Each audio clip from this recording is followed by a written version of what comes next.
Host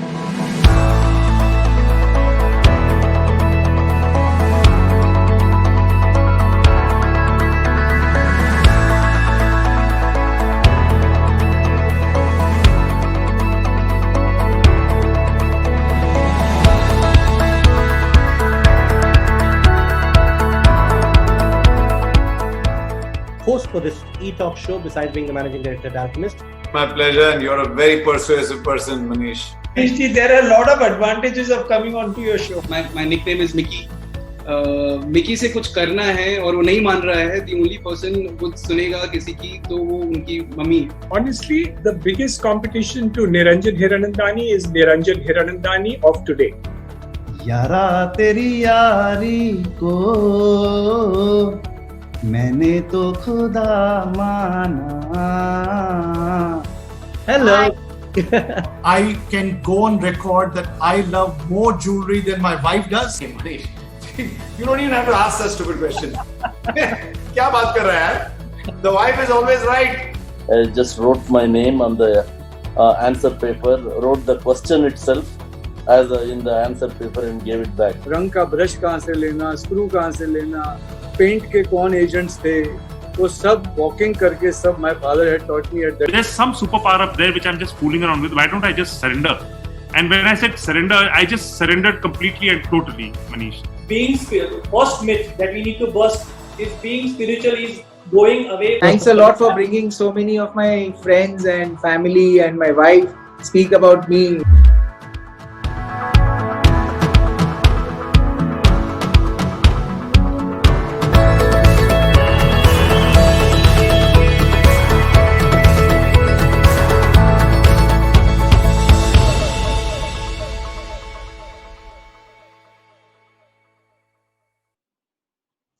Good evening, everyone. Welcome to yet another episode of Clay Dialogue Season 2, presented by Alchemist and Clay.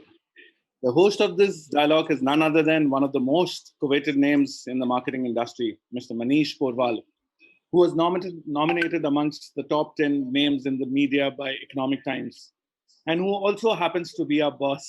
Yeah, literally. Let me present to you our boss, our MD, Mr. Manish Porwal. Thank you, Vardhan. Thank you so much. I wish I got all that respect in the office time when we are all friends, but it's all good. Okay. Good afternoon once again, ladies and gentlemen, and welcome back to Clay Dialogues, Part 2. I'm Manish Porwal on behalf of Alchemist and its real estate division, Clay. And I welcome you to episode 3 once again. I'm so glad that papers and news are widely reporting that that the countrywide COVID numbers have really come down, or at least are peaking, and therefore will come down very soon. In fact, we're now seeing Mumbai numbers go down for around 2 weeks, and Delhi is following the trend shortly. As these cities breathe better, we offer our heartfelt sympathies and support to those who have lost someone important, someone very close in this pandemic. And while it's extremely difficult to, we must move on with learning and with hope. Hope, as I've said this before, ladies and gentlemen, is a key deliverable in our industry. And persistence and resilience are our tools, our strength. We in real estate would be the barometer of how fast the country emerges back in economics. We will, inshallah, and God willing, be back on our feet and growing soon. In 11 episodes of Dialogue Season 1 and next 2 in Season 2, we have talked to several icons in the industry, but all of them coming from having larger interest or being there in big metros of Mumbai, NCR, and Bangalore. Boys and girls, it's a pleasure that we today have the first guest coming from Pune, somebody first to feature from Pune. And I'm extremely glad it's nobody else than the one that I'm going to introduce in a minute from now. But before that, I have a big news to share as well. It's coincidental, but it's happier news that Alchemist and Clay will soon open an office in Pune as soon as we get the lockdowns open. And that's in the anvil for some time, but we'll be happy to go forward with that. We already have clients out there and we're hoping for more. So while Mumbai and Delhi offices of Clay and Alchemist are right now shut for new business simply because we are servicing our old ones, we will be very happy to have you on board if you must give your business to us later. But that was a little and a very rare talk on business. Let's move on to introducing somebody important. Can we bring on the video, please?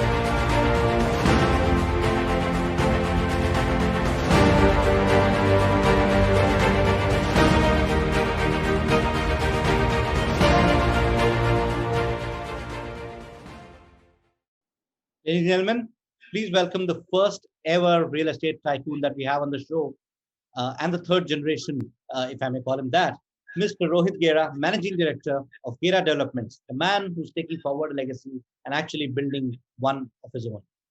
Rohit, can we come on camera, please?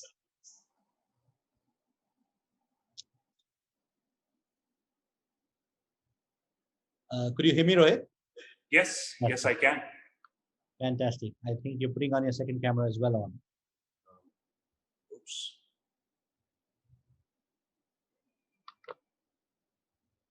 Okay. Do we have that? Yes, I think so. Okay, great. All right. Hi, Manish. Hey, how are you doing? Fabulous, fabulous. Thank you so much for having me on your show. Great to be here. I am so glad. I'm so glad that you accepted. You had your reservations initially because you don't talk too much about yourself, and it's more about the company. But I'm very, very glad that you changed your mind. Well, you're extremely persuasive. So here I am. Here I am. Thank you so much. And thank you on behalf of the entire team, all the audience who've been really looking forward for this show. I've got a lot of people talking about it and saying, "Wow, fantastic!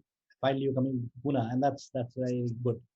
So, Rohit, without wasting too much time, you know that there are going to be 5 sections today that we will take our through, and I'll just take for those who do not know or the less initiated, the 5 sections. First, we begin with Shop Talk, where we talk business, where we talk Gera, where we talk you as the boss. And then we go on to something that we call You Talk, where you can actually, you're not wearing a jacket, so that's great, but otherwise you could have taken it off and talk casually about yourself. Moving on to FNF, which is Friends and Family. And then, for a change, we have a little bit of a difference in the open house. You can please write down your questions in the Q&A section. My team will be happy to look at those questions and invite some of you to become panelists and ask those questions directly one-on-one with Rohit, and that will be a first for us today. And after we do that, we'll have a very quick section, which is also my most favorite section, which is rapid conversations, where I get to ask the questions, and Rohit, you don't get to think, you just get to answer. Good to go. Are you? Is that good, Rohit? Totally ready.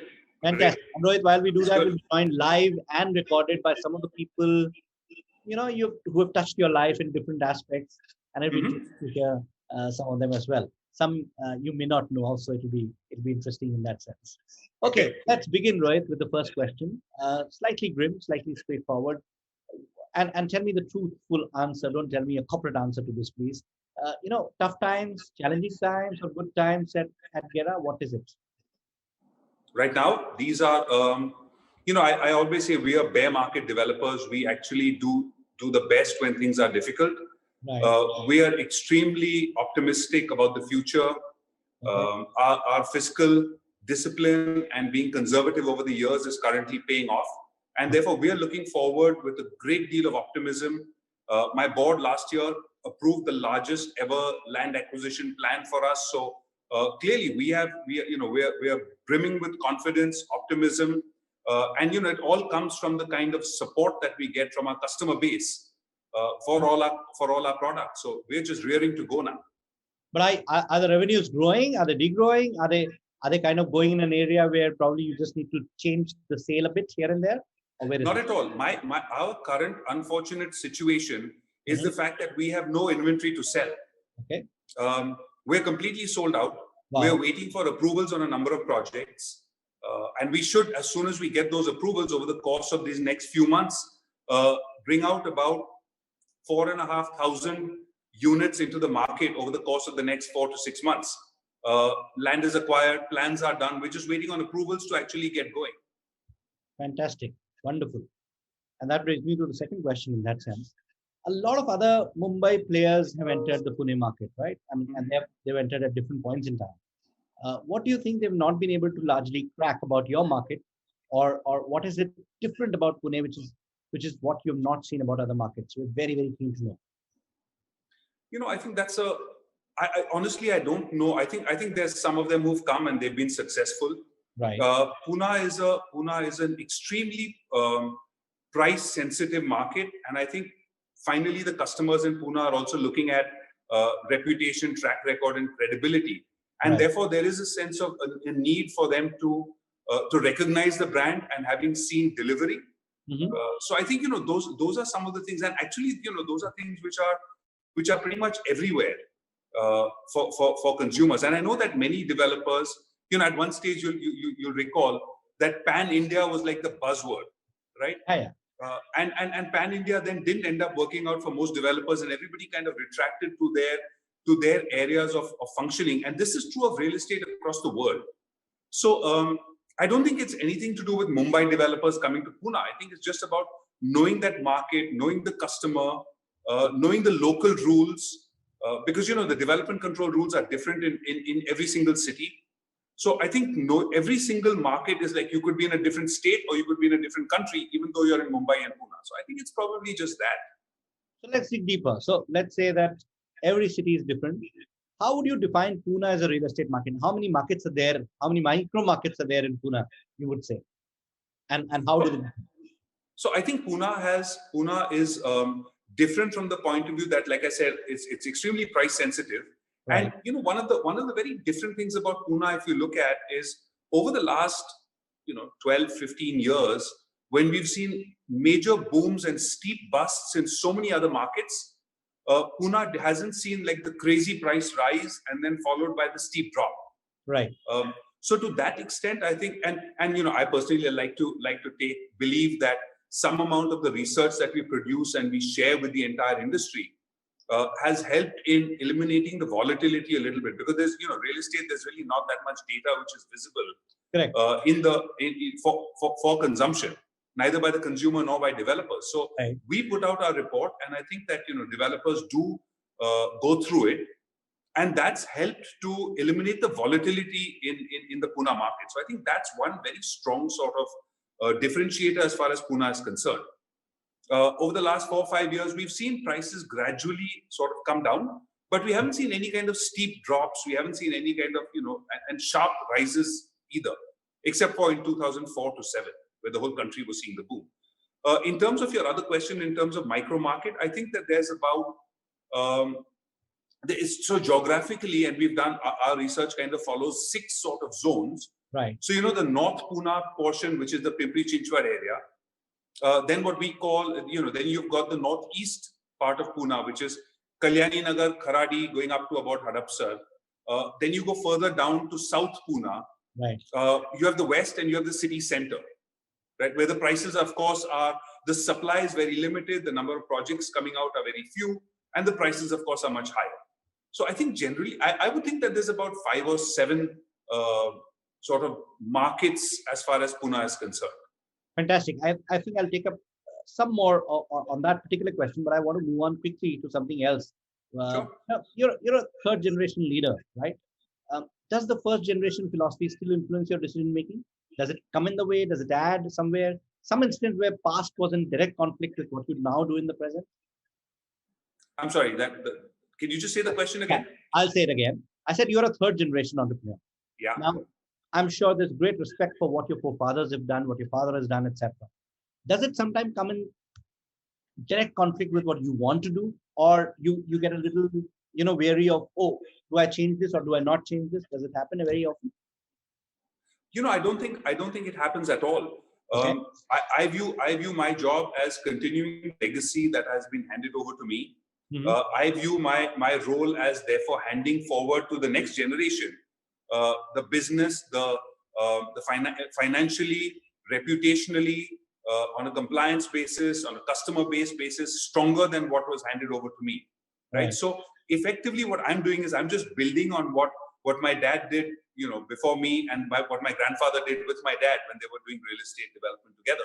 So I don't see, and the values are such that they come down generations in a family. So as long as your values are being straightforward, trustworthy, you want to deliver quality, you want to keep the customer at the center of everything that you do. As long as those are the main drivers, right?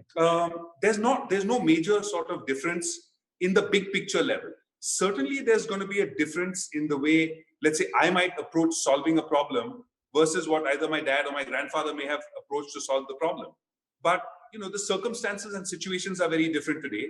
And so at a big picture level, I see absolutely no difference. I'm just furthering the great work that they've done so far, or that they had done through their careers. On this note, Rohit, and I don't know, to your utter surprise or to your knowledge, I won't know right now, but we have somebody on screen now coming up who we are talking about, which is your father, the great Mr. Kumar Gera.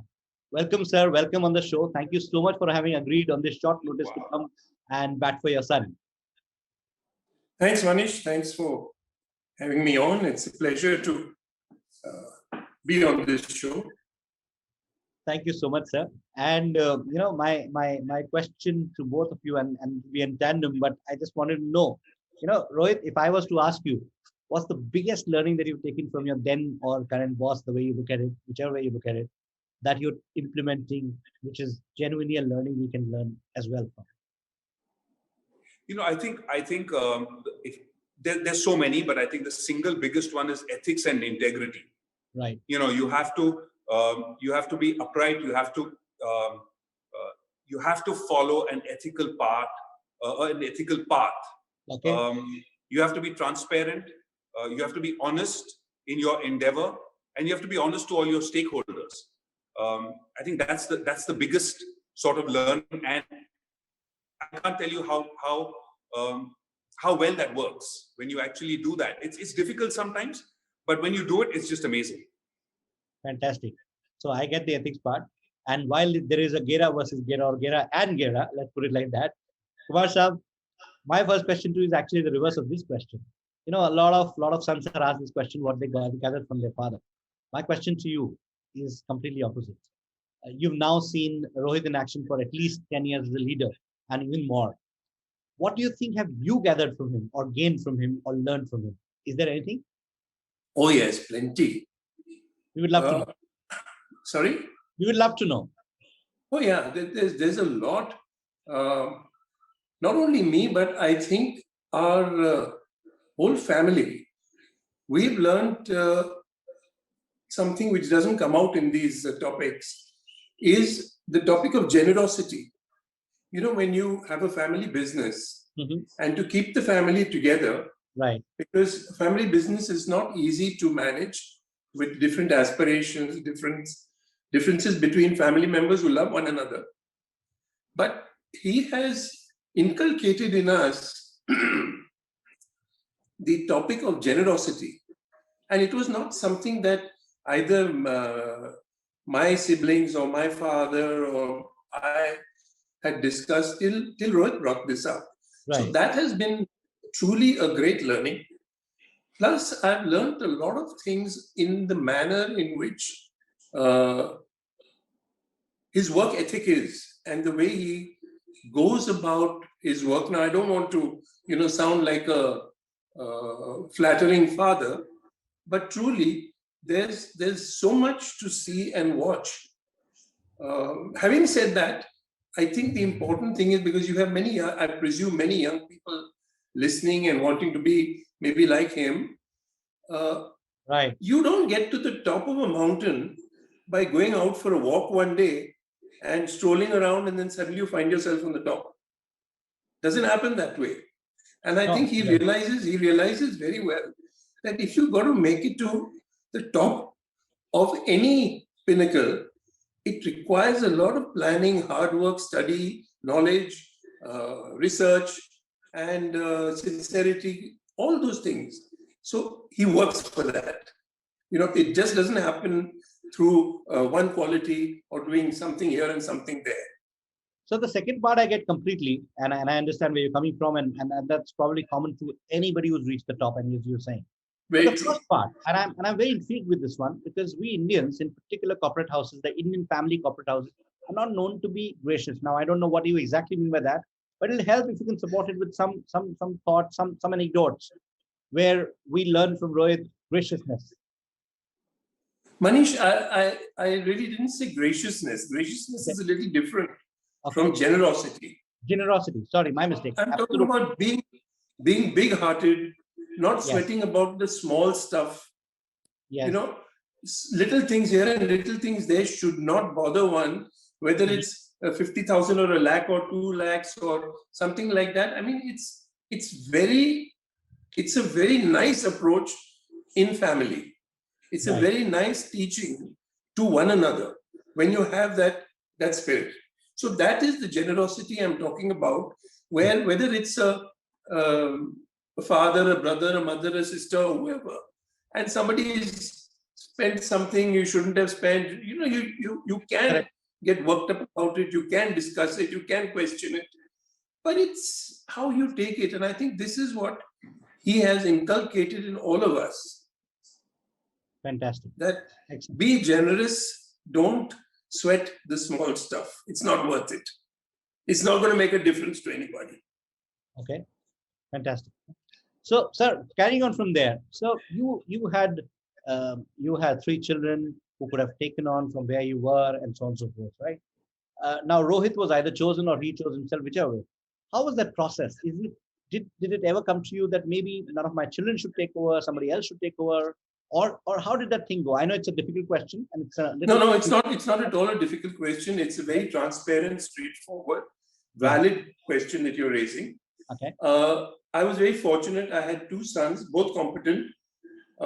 Nikhil, who's in the US, could perhaps have been in Rohit's shoes, or vice versa. I don't know. But even between the 2 of them, it emerged that Nikhil was happy to say, Rohit, you take the lead. I'm there with you, shoulder to shoulder. So it happened that way. It was not a question of some committee sitting down and selecting the next leader and then handing the baton to him. Not at all. It just happened out of that love, affection, understanding, knowing the qualities. Perhaps Nikhil wanted to follow, and it went this way. And we have a great leader in the company today as a result of that. So glad to hear that. And I would, there are so many questions coming up with that one, but I do know that you have to leave very soon. So I have one question, and that is not very formal. So we all know of this very nice, proper Rohit Gera, what a wonderful speaker, leader not just for the company, but also for real estate in general in Pune. But I'm sure you've seen his younger, boisterous time. Was he any different? And we would like to know when and how did you deal with him, the growing up years? I'm sure they were not easy. Oh, well, something I can never forget. And I think it was as a result of his inquisitiveness and curiosity, which has kind of continued. My wife and I were living with our 2 sons. My daughter was not born then. We were living in Goa. And he strolled into the kitchen. I think he was maybe 4 years old, and saw a bottle of beer under the kitchen platform, picked it up, and took a swig. You probably see me doing that. Right. He took a swig, but the problem was that it wasn't beer in that bottle. The servant had kept kerosene. Oh, God. So he drank, I don't know how much kerosene, but it was perhaps the one of the worst moments of our life, my wife and for me. And he was choking, and it was a terrible experience. But the point I'm making is that he's a curious guy. He's inquisitive. And since you're asking for some things which are not only just kind of complimentary, because there's so much. Yeah, I'm looking for masala. Positive. Sorry? I'm looking for masala, trying to be Karan Johar for no reason. well, I don't know if this is masala, but I'll just say 2 things. One is he can't suffer fools. Okay. Okay, I can suffer fools. He can't. Okay. And I feel a higher tolerance level. He doesn't, because he expects, and nothing wrong in that, he expects everything to move at his level, which is a much generally higher, faster, quicker, sharper level. And the other thing is that even when he was young, it was difficult to get him back on track when he would get upset about something. Right. I won't say he would sulk, but he would go off. And I think that trait to some extent continues. He is short-tempered for a bit. He loses it sometimes when there is a reason to lose it, mind you.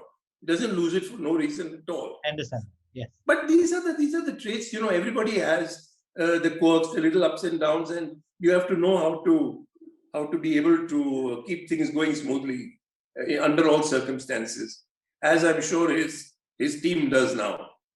Rohit, I have one last question for sir. But before that, I have a question for you while he's here. So was he a strict father? Was he a father to look up to? Did you ever feel like a Abhishek Bachchan of the family, or was it completely different where you became the Sachin and the father was, just about trying to understand the game? What was it? No, I think Dad has always been extremely inclusive. So and his style and manner is very consultative. So we've heard conversations at the dining table since we were young, and I don't know, we were 10 or 11 or 12 when he sent my brother and me to go and actually check out a piece of land and said, should we buy this or not? So he was always nurturing. We were always learning from him. And so it's been much more of that, right? Much more nurturing. But I have to say that he was larger than life in that sense. So I think growing up as you grow up, there is an element of fear, but that was just sort of ended up happening. And but it was much more nurturing, much more always learn, always do better, always. And I think like our tagline which says outdo. I think that is truly something that he has sort of inculcated in us, and that has now become the sort of mantra of the organization. Okay, fantastic. So before I go to sir, one more. कभी लगाई है sir ने कभी आपको काम करते वक्त या स्कूल जाते वक्त कभी लगाई है उल्टे हाथ की types? No, fortunately not. He's a sports person and pretty tough and pretty strong. So if I would have had one, I would have and I was completely the opposite. I was scrawny and not strong at all. So that would have hurt a lot. But fortunately, thankfully, that didn't. Either the need didn't come up, or he just controlled himself. I don't know. Okay, so some other day on that one. But as of now, sir, last question before we let you go. I know you have another appointment at 4:30 and you might be just running for that. What is that one advice that you'll give to Rohit or to anybody else who's a second or a third generation taking over with a lot of aspiration, lot of hope, etc., but from a successful Gen 1 or Gen 2? Well, frankly, I would like to advise the outgoing person like me more than the incoming. But I'll just say it in a few words. You will be a success, the person exiting, as I have exited or exiting. The person exiting is a success in my book, provided his successor does better than him. So you have to create an environment where your successor is going to do better, much better than you, and never be in his way, and try and clear the path as best as you can without interfering. As far as the next gen that comes into take charge, the answer is all the simple basics. The fundamentals don't change. It's hard work, it's sincerity, it's integrity, it's willing to lead by example. But people have to watch you and they have to see how you're performing, how you're working, what's your level of integrity. You can't preach something and practice something different. That's true. To build a team. So building the team is critical. Manish, I must run. Thanks. Please do, sir. Thank you so much for having joined us. Thank you very much. On behalf of the audience also. Thank you so much. Thank you, sir. And as we go on with the dialogue, Rohit, now that we have you all alone, again, let me switch back to brand Gera, which you are steering in your able hands. While the brand value of Gera is going north, and we all know that, the projects being launched are literally, and I only mean literally, are going south. I heard about Goa, I heard about Bangalore. How's that taking up? And secondly, are there any plans for Mumbai as well? So we did Goa. It was a very different approach and strategy. Right. At that time, a lot of developers from Pune were looking at Mumbai, were looking at Bangalore. We chose Goa because we felt it's a different, from a risk profile point of view, it was very different. The consumers, the customers who were buying there were motivated very differently. Here it was the young IT professionals. There it was the economy was driven by mining and tourism. So we went, we kind of looked at it in a slightly different way. We then looked at Bangalore because as you expand, then the Bangalore market was similar to Pune. Unfortunately, we weren't able to get. We tried to get into one project there. We weren't able to get it going as a residential project, so that's now being converted into a commercial office park, and that now becomes part of our annuity portfolio. Okay. But I can also say that we're not just going south.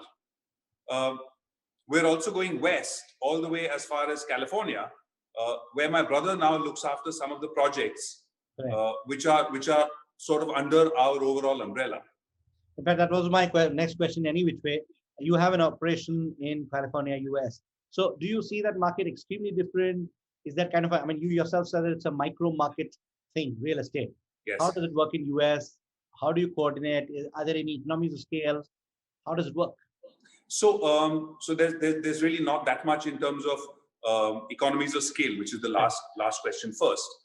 In many ways, it is extremely different, and I'll tell you. So, one of them, for example, is you can't sell your project until you have occupancy certificate, right? So, no pre-sales, which means the entire risk when you buy the land and then you get the approvals and then you do the construction. It's like 3-4 years later is when you're coming into the market. Which means, if the economy is in bad shape 4 years later, you're in serious trouble. So I think that's one huge, massive. Cash flows both are yours. Yes. Okay. So then you have to fund the entire project and the entire construction, right? Are you allowed to private place? You're not allowed to sell in advance. Okay. You can get investors. Okay. Right, but unless you have a track record in that market.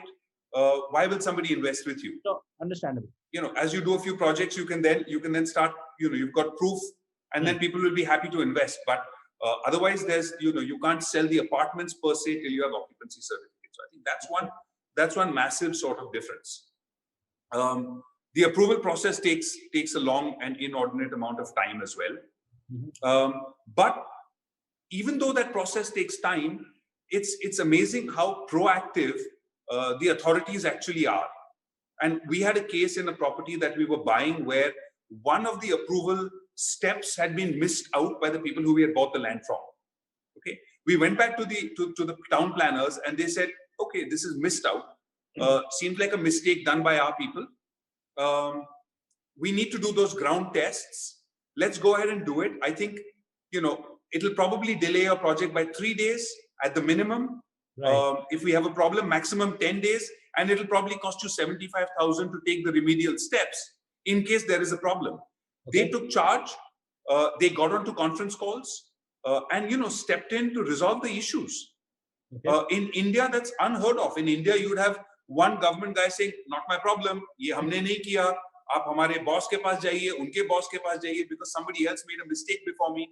There is a tremendous degree of fear that somebody will point a finger here now with all the RTI and all of that. Of course. Out there's none of that. They just take charge and say, listen, we have to fix this.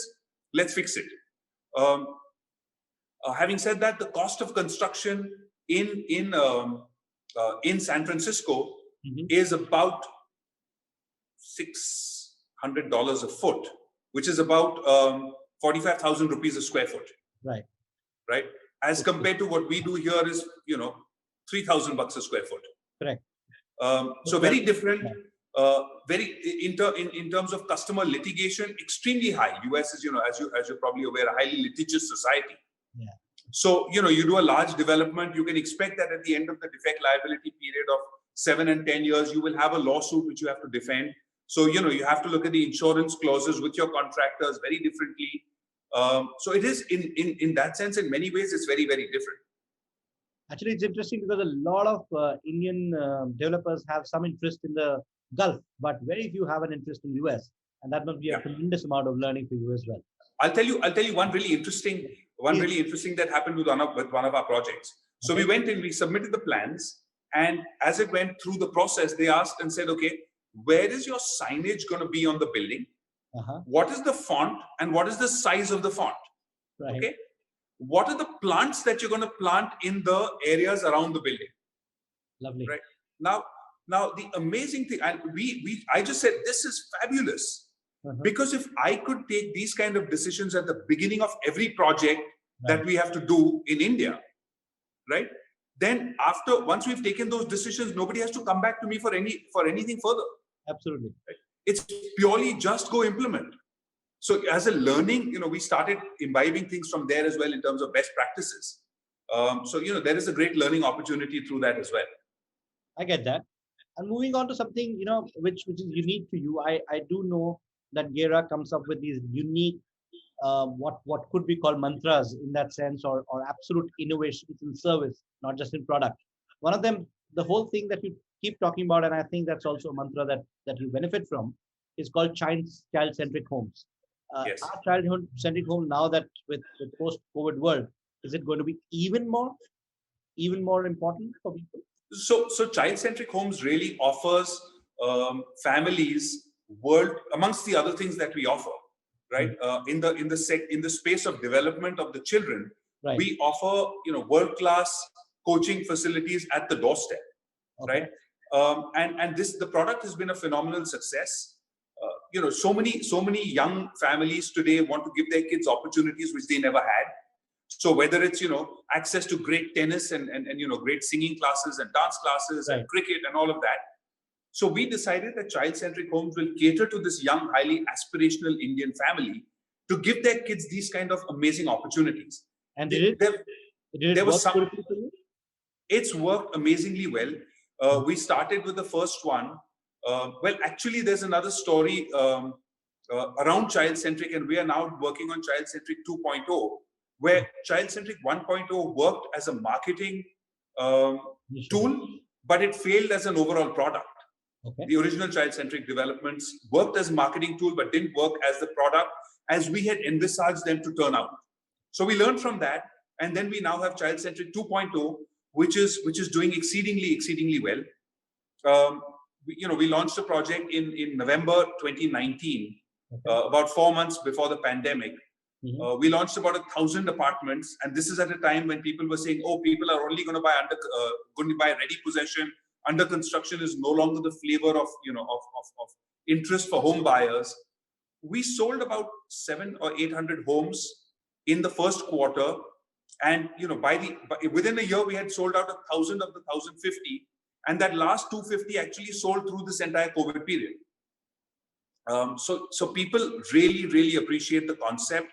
We continue to work very hard at it because what we found is a unique form of partnership with these great brands. So whether it's Mahesh Bhupati, whether it's Anil Kumble, whether it's Shamak Dawar, Shankar Mahadevan, Gopi Chand, all of them. We've even tied up with the Dale Carnegie Institute for the kids to learn leadership, personality development, and public speaking. Now, your question was, will this thrive with under this current COVID sort of circumstance? And the answer is an absolute yes. Because what we were doing is we wanted to save the parents the hassle of the drop and the fetch for those kids to those different classes, right? Which means we offered the facilities at the doorstep. Now, what have we learned with this whole COVID problem? We want things at our doorstep. True. Right? We want our groceries at the doorstep. Our work has become work from home, so we work within our doorstep.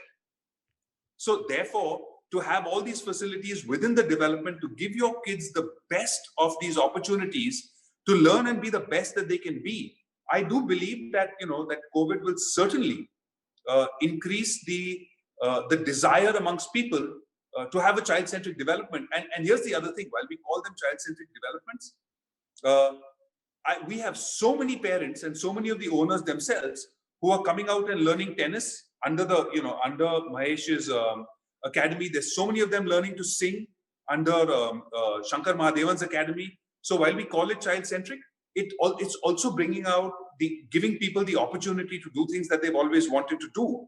And again, it's at the doorstep. The child and people. So that's absolutely. So Rohit, somebody told me that if you want Rohit to start speaking, then start speaking about this particular topic. I know that would have come on. This and technology. I have somebody else who now wants to talk about you. and again on a recorded session. But it's interesting that that person is also himself a developer, and you can call a frenemy in that sense, but somebody who says has learned from you also. Here it is. Rohit Gera. I know him personally for more than a decade. When I think of Rohit, I think of clarity of a thought and an implementation of whatever is thought about. Whether it is using a technology to the hilt, whether it is a financial prudence, whether it is a succession planning, whether it is a handling of a siblings, everything. But what I like most about him is his values and strong desire of innovating ideas to ensure that all his customers' purpose of buying a real estate is fulfilled. And that is why child-centric homes, ensuring that children get every facility to grow in every aspect of a life. In office spaces, he ensures that there is a platform for sharing, and also inspirational speakers are there to ensure that they all are also growing. I can talk a lot about it. All I can say is, I learn a lot from him, and he's very inspirational. Thank you. Fantastic, inspirational, and coming from the mouth of somebody who's himself out there, and in a certain way, if I may call it, competing with you and being at the top of market as well. It's amazing, isn't it? Yeah, amazing. Nitin is such a great guy. Nitin is such a great guy. I have so much respect for him. And you said you used the word frenemy. I don't think in the real estate sector I have a single frenemy.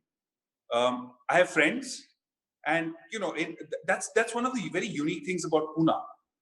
We certainly compete, but I know that if I have a problem, there are at least a dozen developers, if not more, who I can pick up the phone and reach out to, and they'll help me, and it's vice versa. Yes, Rohit. In fact, I've heard of this great, community almost in Pune. In a way, yeah, sure, you're all competing, but in a way, you all come together very, very often, even on a social level, right? Yes, absolutely. So I'll give you a quick short example. I have friends call, we do a lot of market research, and I present it even to CREDAI. Right. So I very often have friends, somebody or the other, sometimes unknown people will message me and say, listen, I'm from CREDAI. I want to do a project in Baner. Can you share some research insights?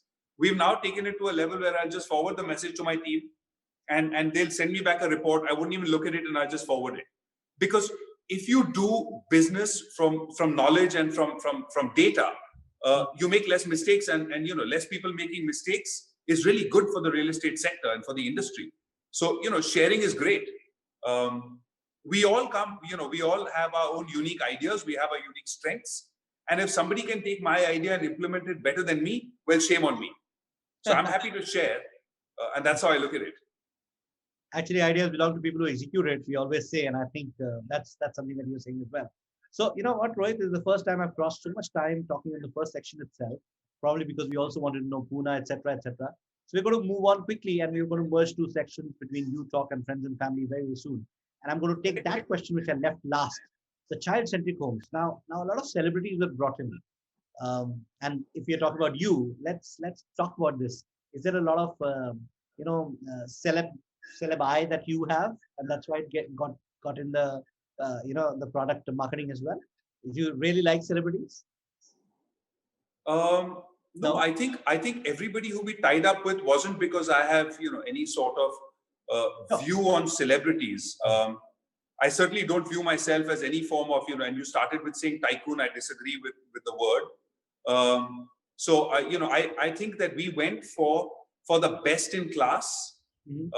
Because one of the research findings that we had was people said, listen, you're a developer, you'll say that you'll get us coaches, but we want the best quality of coaches, and we're not sure that that you'll actually get us the best kind of coaches. So I told my team, I said, well, then let's go out and get them the best coaches that are available. And that's what came out. And so we reached out to them and we had a conversation with them, and I'm really grateful that for the first project, when we went out and reached out to when we wanted to get 5 of these coaching academies, we didn't have to reach even 6. We didn't talk to 6 people. We talked to 5, and all 5 of them said yes. It was amazing. It was phenomenal. And I think my goal has been to try and get the best for my customers and for those kids, to see those kids soar. and it has nothing to do with anybody being a celebrity. That makes no difference. Get that. Absolutely get that. So, Rohit, if I'm not wrong, in the year 2000 odd, you moved out of RE and set up an internet venture of your own, and then you came back. Is that correct? Yes, So absolutely. What happened? I mean, was there any renaissance of sorts in your mind about yourself, about what you really wanted to do? We would like to know the journey. It's nothing as glamorous as that. It was the internet. It was the .com boom. I had an idea. We called it India Construction.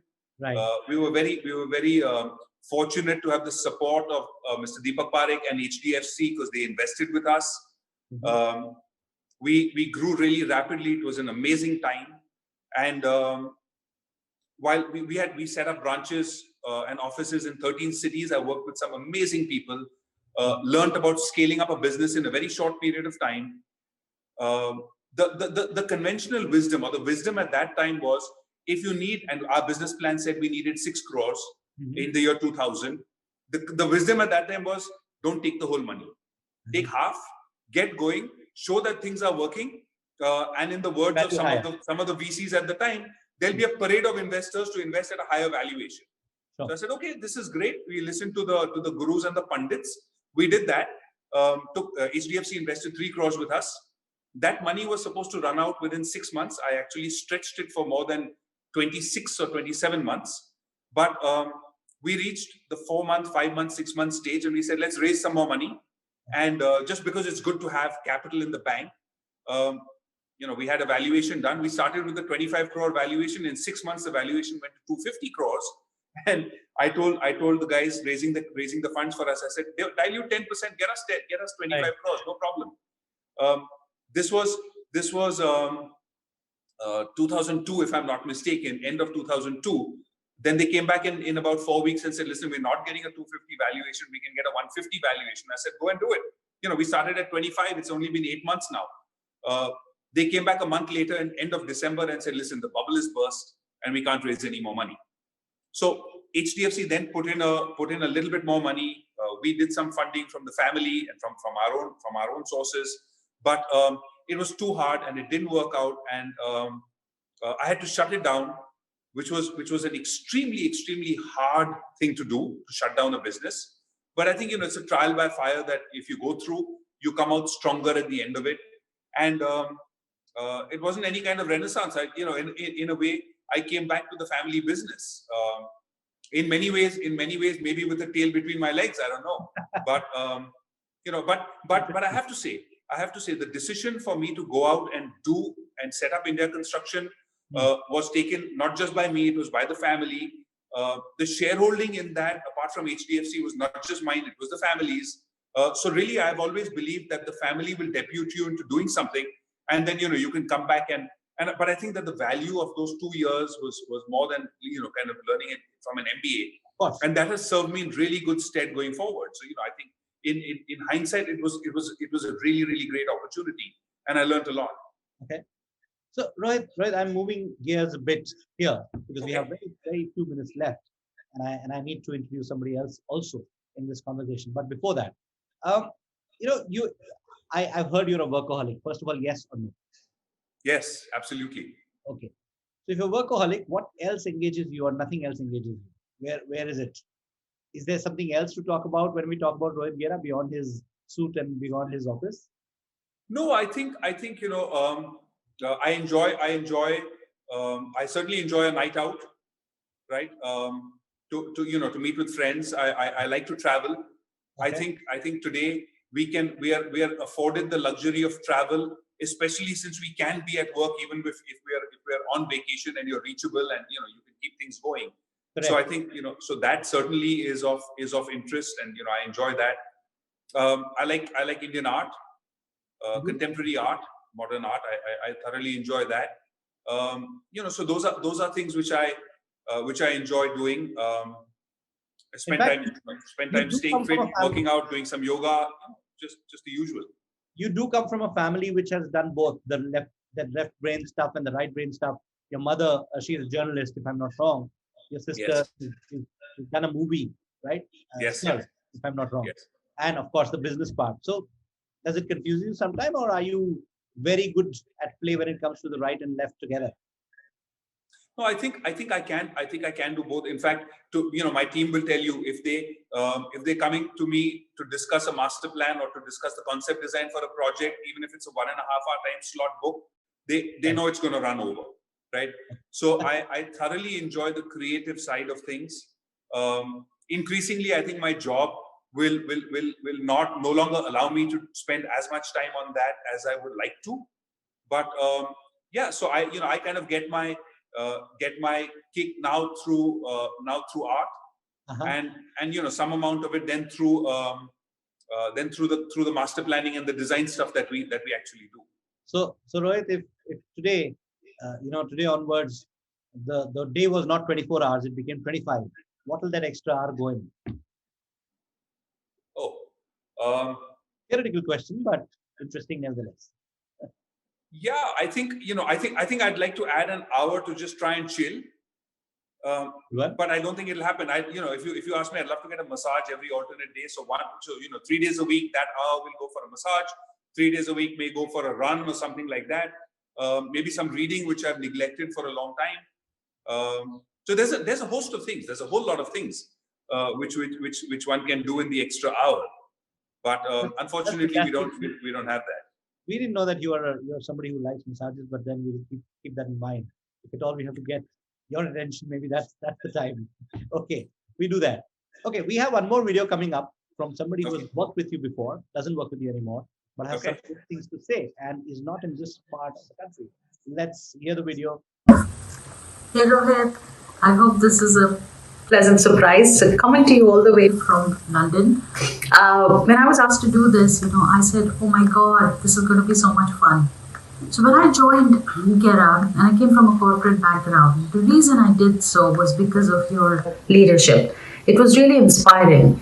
When you talked about real estate, you didn't talk about real estate as if it was, about square footage or, a floor plate. The way you talked about real estate was about how the inspirations and aspirations of people and what they really wanted to do with their homes. And from that empathy for people, you created things like child-centric and, things, the 5-year warranty. And I knew then that I wanted to work for someone like you, who was so innovative, who had brilliant ideas, but better expressions, and who embedded that innovation and empathy together. So thank you for being this amazing leader that I worked for once. Bye. There, thank you. Wow, amazing. Jaya is just really, really smart. And it's so great to see that after she worked with us, she's gone on to some of the tech giants of the world. She's worked, I think, for Microsoft and Google, if I'm not mistaken. So it's great that with all those kind of companies, she also has Gera on that CV, which is she fabulous. was quite gushing, when this was asked of her. She was very, very happy to kind of contribute. So I think that says a lot. In fact, I wanted to ask you further on this. A lot of people told me about the sites that probably you'll not see the first time, and they said that you'll not see it the first time. He's like that. But what is that one uncommon belief that you hold, which is very near to you? Probably you've not discussed it. Probably doesn't come in the work front. Is there something like that? I think inherently people have an amazing ability and an amazing talent, and people have tremendous strengths. Sometimes people are in the wrong role, and I think if you can put people in the right role, people can achieve amazing things. And so I truly believe that, and we try and look therefore at trying to get the best from people in the organization as well. Okay, one last question in this particular round. If you were to write the 3 big mistakes of my life, if you were to write it, what would those 3 be in a very, very quick and concise manner? If you can get that. Okay. We know all the great things you've done. We also want to know your mistakes. Quick and concise. I think. Let me tell you one which was like the biggest, massive one, which is like eclipses all else, right? So this was 2004. I had just come back from India construction, and we were looking at growing the business at Gera. And, I spoke to consultants and everybody said, take on a team, delegate to them. And remember, the team will get mistakes, will make mistakes, allow them to make mistakes, and you'll grow from there. I said, okay, that's what the Pandits are saying. These guys are the gurus. Let's follow what they say. I learned many, many years later that there is a difference between the word delegation and what I did, which was abdication, right?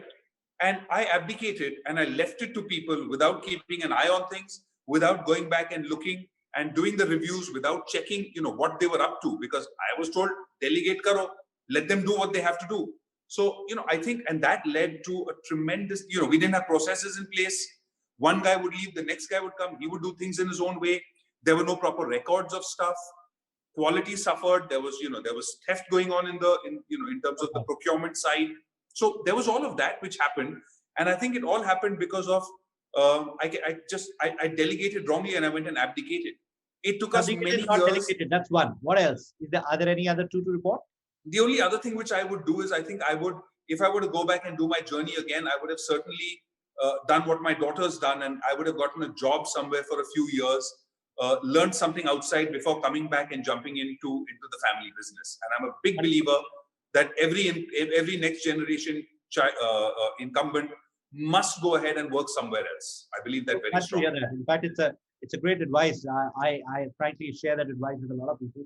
You must go see the world also and then come back. Sometimes it's also to know the privileges that you're getting or the issues that you will get into. Both. Well, Manish, let me just take a second and tell you one of the other things, right? This is the next generation. This was my view.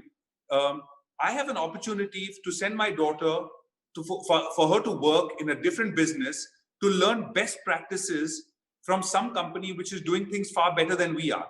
Right. If she's going to come back and learn from me, and I'm going to have the arrogance to say, oh, I know everything and I'm the best at what I do, then she's going to continue to perpetuate the things which I've been doing, right?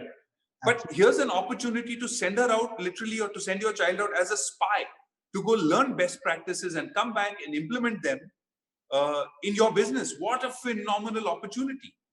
I love the choice of word that just closes any possible way of others now taking the onto the job.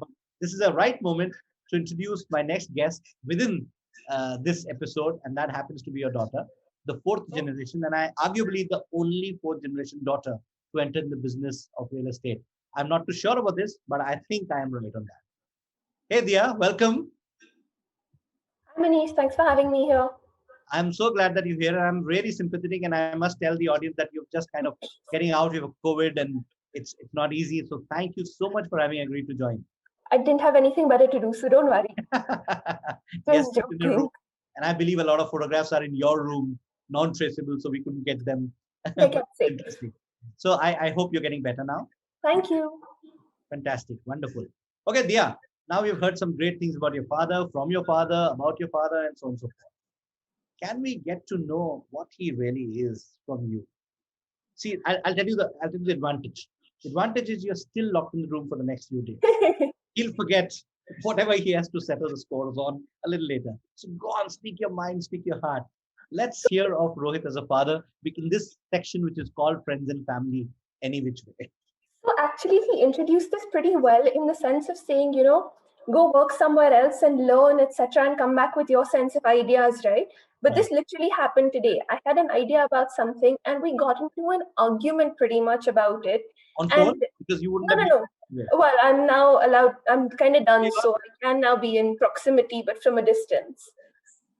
So we got into a discussion about this, and you may have an idea, but just be mentally prepared to come and battle it out, because if to prove that you have a better idea than him, good luck. Mm-hmm. But that being said, sometimes the very rare occasions you might actually get that, but more often than not, be prepared to actually walk in and come back to say, listen, do it another way. Okay, so everything changes because you're saying that you are actually exposed to him now. So let me go easy on you. Or him, if I may say it like that. So let's begin with this. All fathers are wonderful for their daughters, and I know that firsthand in terms of knowing all my cousins who have daughters. They are really nice to their daughters. They may be giving the passion to their son, but daughters typically are So tell us one incident where Rohit really treated you like a princess.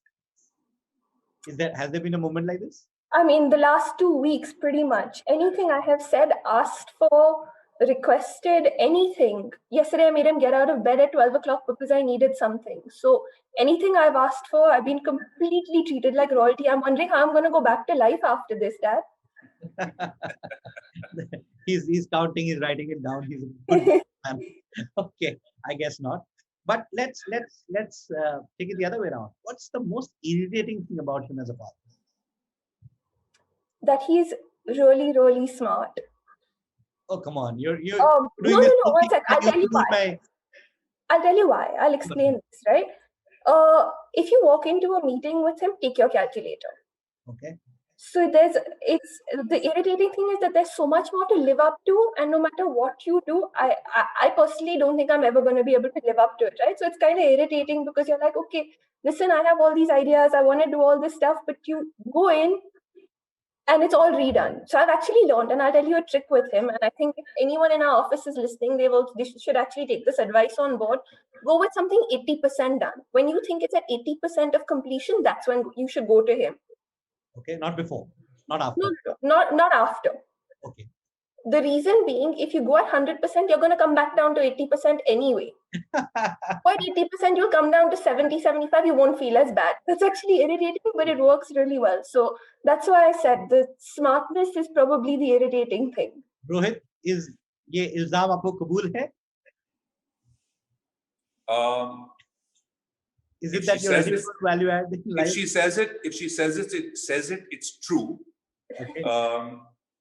I didn't realize it was that that common and that frequent. No, she's smart any which way, so that's good enough. But she's smart. She's smart, and I think holding people to a higher standard is sometimes a good thing. Wonderful, absolutely. Well answered. Dia, before I come back to you, I'm going to reverse the question. So, what is the most irritating thing about Dia? Rohit, now's your chance. Go for it. Last night she called me at midnight and asked for some stuff. No, that's not irritating. The irritating would be if that stuff was just a samosa. Was it? No.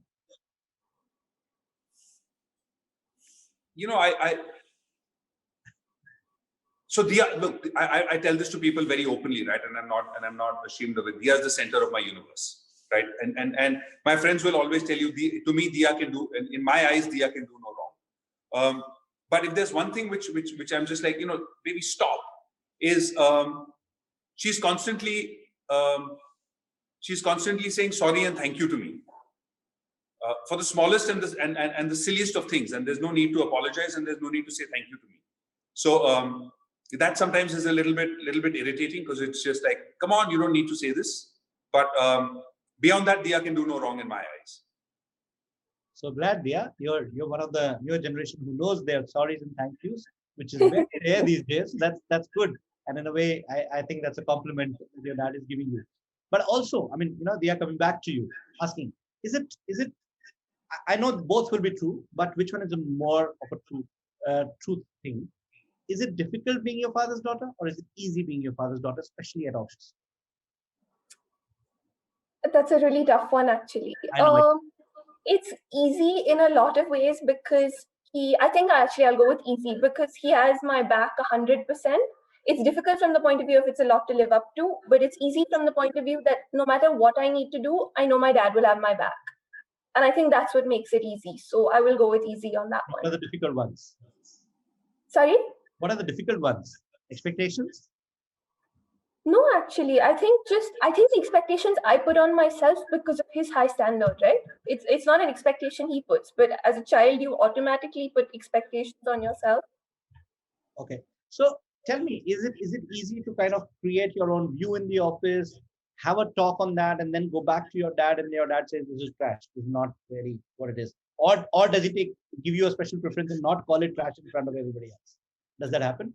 I think I'll correct that. I don't think he calls it trash ever. He will just have ways and means to improve it. Okay. So I don't think it's ever disregarded, and I don't think it's ever kind of called trash in that sense. But he's so much quicker at it and so much better at it that you will always walk away with improvements to what you went in with. Lovely. Another thing, very, very simple a question here. So has it ever happened that you got caught on a crossfire with your dad, not agreeing, you want something, he wants something else, and you use your Dadaji to get it done? No, actually, never. No. That's the one thing I won't do. No.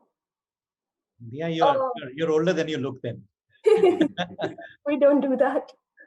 Okay, yeah. Now I'm asking you, your time, just like I asked your dad for his father and father for your dad. What's that one advice that you want to give? Whatever little. I know that you will say I'm too young. Who am I to give advice? But if you have to give advice to your dad, what will that be? Oh, advice to my dad. Yes. Oh God. Okay. I'm not leaving you with easy questions, am I think the advice would probably be don't work so much. Rohit, are you hearing it loud and clear? Yes, I'm hearing it. You're not listening to it, but I'm hearing it. We'll have a conversation about this later. I'm sure she has the reasons and I want to understand the reasons. You know, Clay Dialogues is all about dialogues, and I've just initiated a dialogue. You don't need to finish it right now, but fantastic, you know, that we are talking about it. And Dia, I'm so glad that you came in here. Now is your chance if you want to say anything to your dad publicly, what you've probably not told, including all the badmashis that you've done and you want to apologize for. I think we'll leave that offline. I think we'll keep that off this chat. Okay? Smart girl, see? Yeah. Very smart girl. She's a Gera, after all. She better be. So fantastic. No, with that, we'll come to the last section and quickly complete that. No, actually, the second last. Farhan, on behalf of the audience, can you just want to pose this question? Because the first time we must take that on, even if we go shorter on the other section. Farhan, can we take the audience questions, please? Yes, we're looking at getting some people online this time, Manish. Right, so let's do that. Yes. So we've got the first question. You know, I must tell before you tell this, I asked Rohit if he was comfortable getting direct questions without any kind of siphoning and whatever. And Rohit said, every question has an answer from him for sure. So that's fantastic. That's very sporty of him. So please bring it on. Yes. So the first question is from Mr. Raj Kumar Ramali. Basically, would like to know more with regards to the venture, that Gera is into the development that we have right now. So the question from him, which I'm not sure, I will just check with the team if he's online and if we can get him online right now so that he can ask the question directly. Suyash, can you get him online? Is he there here? Yes, he's here. Yes, he's here. Okay. Mr. Ramali, can you come on camera, please, and ask your question? Okay, can you hear me? Okay, hi. Rohit, cities like Mumbai and Delhi have shown a picture which is not so pretty in this time, in this current time. When people have not been able to last in cities like these because of lack of employment or reduced employment. So, do you think cities like Pune and similar ones will benefit from this as people move back and want to work from more affordable cities, more comfortable cities, keeping in mind that the infrastructure is not bad at all in Pune? What would be your take on this? Fantastic, Raj. I think that's a great question, Rohit. You know, that is actually a great question. But I think people actually move cities primarily based on where they get employment. If you look at the tremendous urban migration that's taken place over the last few years and promises to continue over the next few years, it's because people go where the jobs are. So I do think that a large part of the employment then is coming in from these IT companies, certainly the ones who are buying homes and so on. And they will certainly look at cities like Pune, where the infrastructure is much better, because quality of life for their employees is certainly better. So yeah, I do think that there will be a benefit, but I do hope that as a result of this of the pandemic, that the governments, states and central, realize the need to invest in good quality healthcare, because I think that's the biggest thing that we need to see in the country going forward. So I do hope that happens. But yeah, I do think that the people who are coming from jobs being created, that will happen. The other question then again is, from if you're an entrepreneur, right? If you're starting off as an entrepreneur, again, you're going to go where the business is, by and large, unless you have the capital and you can afford to say, okay, I want to take a little bit of let's accept this, right? The pace of business, the scale of business in Mumbai, for example, is much, much greater than even Pune. And if you look at Goa, for example, great quality of life, right? Greenery all around, just fabulous on the quality of life. But the scale of business just isn't there. So I think as people come to the larger thought then is, as people come to terms with the importance around what's important to them, the earning and wealth or quality of life, they will take these decisions. And I think this year has shown to us that quality of life is important. Fantastic. So my next question is, so will homes see greater growth, or will offices see greater growth in a situation like this, in a city like Pune? No, I think look, it's very hard to talk about this from an across the board perspective, right? So the caveat is that it depends on the micro market. It depends on for an office, what size of office, what type of occupier you're looking at, and so on. And it's also true for homes. So, for example, if you go into a micro market where the predominant product is compact housing, and somebody's trying to do luxury housing there, you're going to have a problem, right? So it's really comes down to the product, the developer, the location. But having said that, in terms of asset class, I think housing will see a sooner bounce back, because in the last 5 years we've seen residential real estate prices be flat to in fact negative. When you then bring in inflation, so when you do inflation adjusted, home prices are at all-time lows. Affordability is at all-time highs. So we've been tracking home prices. And in 10 years, we saw a 1,000 square foot apartment needing 5.7 years of salary to be able to pay for that home of 1,000 square feet. It's now down to 3.7 years. So clearly, affordability of housing is at all-time highs. Interest rates are at all-time lows. Because of COVID, supply has certainly been constrained. And therefore, my own belief is that we will see a bounce back in terms of residential prices before you see the bounce back in office prices. Okay, we'll move on to quickly the second question, because that's all that we can take today. And we will have to, I'm afraid, drop the my favorite section, but probably I'll have it one-on-one later, Rohit, with you. Sure. So we'll quickly go on to the second question, please, Farhan. Can we get that on?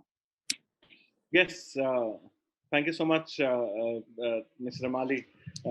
We've got Vishal Jaiswal here who would like to ask a question. Vishal, can you come on camera and ask the question, please? Is Vishal around? Vishal is. He's on mute, though. Yes. Vishal, go for it. Ask the question after unmuting yourself. Yes. Go on, please. Yes, sir. So actually, I had a question. I've been to Mumbai and I have seen apartments in Mumbai.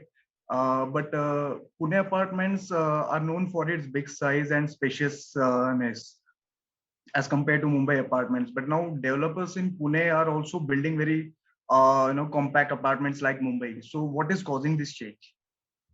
So every developer wants to do a project to be able to sell. So we are completely driven by what the market wants, right? So because like I said in the earlier question, if you need 5.5 years of salary to buy 1,000 square foot apartment, one of the ways to bring it down to 4.5 years is to make that apartment 800 square feet, right? Because more people can then afford it. So when you look at that, developers have gone ahead and tried to work in that 60-70 lakh rupee price point. The government of India also has a scheme where developers don't pay income tax on their projects, and that's if the sizes are small and the prices are low. So given that, I think a lot of developers gravitated to the smaller size, as affordability has gone up, I do believe that the average size of apartment has already started increasing for new projects across the board. Got it. Thank you so much. And thank you, Vishal, for asking that question. Thanks for the question, Vishal. And as I said, this is the first time when we have to leave out the fifth question. Obviously, the session went interesting and went a little longer than what Maybe I talked too much. Yes, we did, all of us. But it was good fun, I'm assuming, and we'll get the report and the feedback later. But I think, Rohit, at this moment and before I thank you, I wanted to put on a record that it's been an amazing session so far. And I must also tell you, in the next session, the person that we're getting on is also another absolute icon in this industry and from a different city, from Kolkata. We are going to get very, very soon, and which is the next Saturday, Mr. Vardhan Patodia, who also happens to be the CMD Unimark group, as well as he's the national president of CREDAI. And that's amazing to get somebody with that kind of a wealth of information and experience on our show next, just after yours as well. Okay, so before we move on, I wanted to at this moment thank a few people, and Rohit, I'll request you and the audience to just stay back for this one, because after this, I have a small section to show you, which is going to be amazing. So what we have here, and I want to thank some of my colleagues who really, really put it together. Farhan, whose voice you just heard, Rishi, whose voice you heard last time, Suyash, Mayur, Renuka, Joanne, Ranjit, Ameya, Ashwin, and Ritesh, who are at the forefront working on this. And beyond that, special acknowledgement for the overall team of Clay Dialogues, Upasna, Ananta, Mandar, Kalpesh, Shivam, Osaf, as well as Akshay. And at this moment, let me today highlight one of my colleagues. His name is Suyash. Suyash is a young bloke, all of 2 years of experience, really takes it everything to heart. So many of those promotions that you like or you blame us for, you can blame us and blame Suyash for them, because he was the one creating them along with the creative team. Thank you, Suyash, for being there, burning midnight oil sometimes early morning, and hearing after that also all the things that you do. So Suyash, thank you, and thank you for your parents and your family to have allowed doing all that for us. And while we say thank you to all these people in Clay and Alchemist, we also move on to say a little thank you with a short video that we've created for you, Rohit. Have a look, please.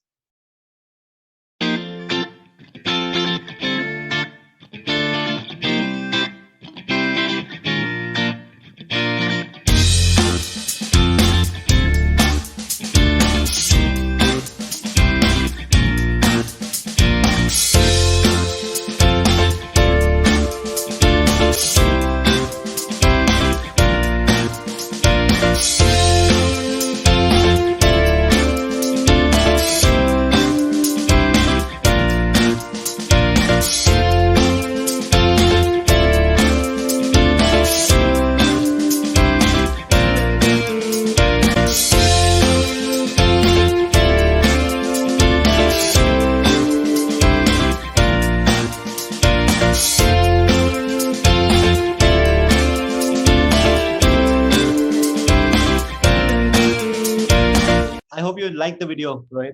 And thank you. It was fabulous. Thank you. This has been such an amazing experience. Thank you so much, Manish. And really, your team. I think the kind of stuff that you guys are doing is so phenomenal. This has been so enjoyable. Thank you very much for having me. Absolutely. In fact, Rohit, now that we're getting in your city, probably will do with some of your hospitality. So thank you very much. Sure. Look forward to it.